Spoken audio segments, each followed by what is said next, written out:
AFSCME Public Service Forum that we're excited to have here today. I know we've got some local folks here and some national folks, and we want to take this opportunity to welcome you. And I think it's going to be extremely informative. It's a great format that we have. I think the interviewers are going to be a little tougher than you might have seen in some of the previous debates that were on TV, but we're looking forward to getting some answers and seeing where the candidates actually stand on some of the issues that mostly affect Nevadans. So I'd be happy to take any questions. Mr. Governor, what's your message to fellow Democrats, many of whom are going to be on stage today, who have called for presidents to be decided by a national popular vote?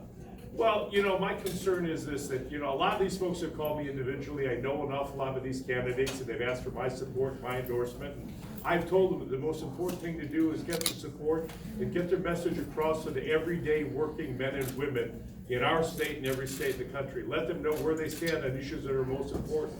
Healthcare, the economy, immigration, all those things, collective bargaining that we've approved in Nevada.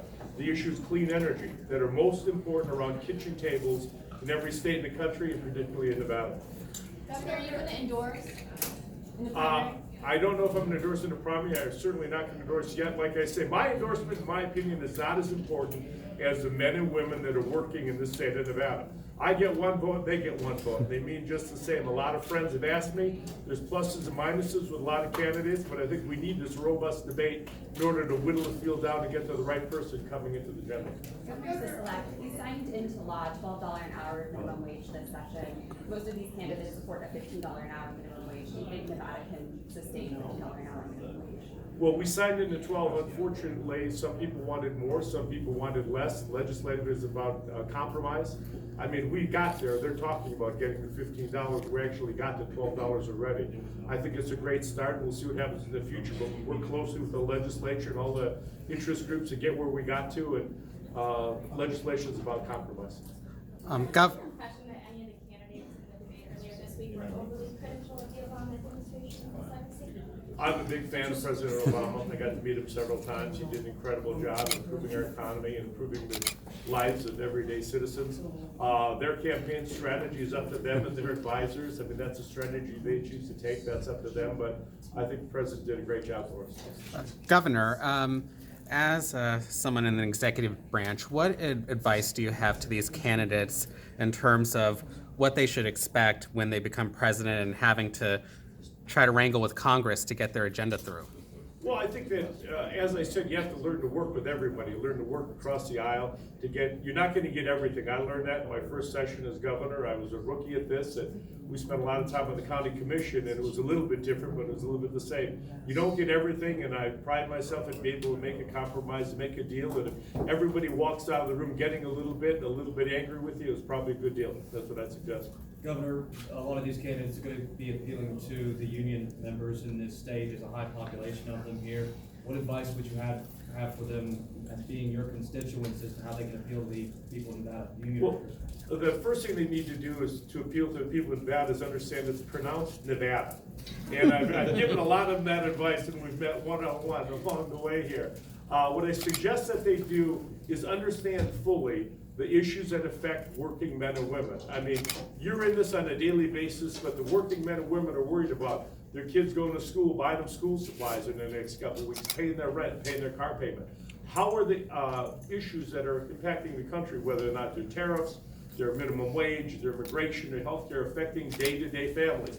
And in Nevada in particular, one thing that I'm going to focus on, we have been fighting for years, along with our congressional or federal delegation, to stop Yucca Mountain. And I want to know where each of these candidates stand on the potential future of Yucca Mountain, because the citizens of Nevada certainly don't want to become the nation's nuclear dumping grounds. Governor, is there any concern that perhaps workers may be looking at the Democratic Party being pushed way too far left as far as progressives are concerned at this point? I went through, for those of you who are familiar, with a primary that was similar to this, and I think it helped me in the general. It's tough to go through because you are pulled in many different directions, and you've got to come back to the center. I think the majority of people are moderate in the center and want to hear about real policies. These labels that are tacked on, whether they're conservative or progressive or liberal or socialist or those sort of things, aren't the ones that are resonating with the everyday men and women. The issues that affect them, what are you gonna do so that they can afford to buy their insulin? How are we gonna affect pre-existing conditions? How are we gonna deal with surprise billing?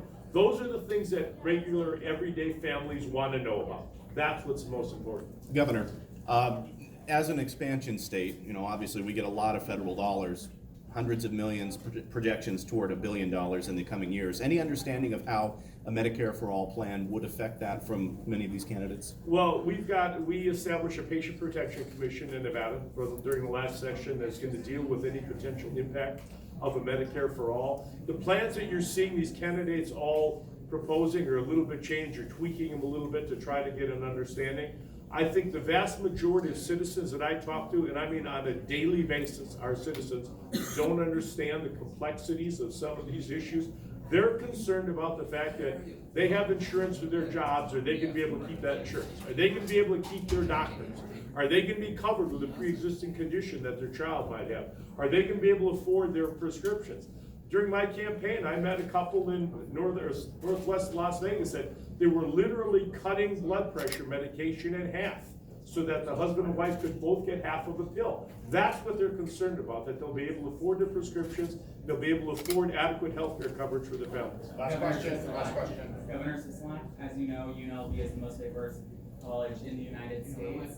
What do you think it is about the Democratic Party when it comes to unifying all types of diversities, as you did with your campaign here in Nevada? Is it a priority? It's a huge priority. I mean, the Democratic Party is inclusive. We've got everybody included in the party, and it doesn't matter if you're wealthy, if you're on the margins, if you're whatever your ethnicity is, whatever your gender is, it doesn't matter. We want to be a voice for all people, where all people have a seat at the table. Because I'm a firm believer, I went through this campaign, if you don't have a seat at the table, you're on the menu. And that's not the way we work in the Democratic Party. It's certainly not the way we work in the state of Nevada, and not the way we work at UNLV. And I appreciate what UNLV has done. I'm an alumni. My wife is, my kids are. I'm a huge fan of our education system. And people want to know that we're going to continue to improve on those things, and I'm committed to doing that. Thank you. Thank you, Mr. Governor. Thanks, everybody. Have a great day.